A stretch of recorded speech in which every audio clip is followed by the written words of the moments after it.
Hi guys! Ito na yung air fryer na nakuha ko ng 10-10 sale for only 800 pesos. So, gagamitin ko na siya ngayon.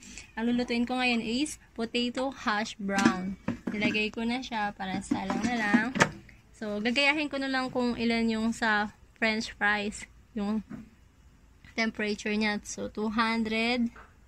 Ano ba mauna? Itong oras. Oras na muna. So, 20 minutes na para lutong-luto siguro. Patatas lang naman siya. Yan, 20. And then, lagay natin sa 200. So, need na lang natin mag-wait ng 20 minutes. Tapos, tingnan natin yung result. Okay, ayan, malapit na siya matapos. Yung ating Simplus air fryer. Sa Simplus to guys, ha.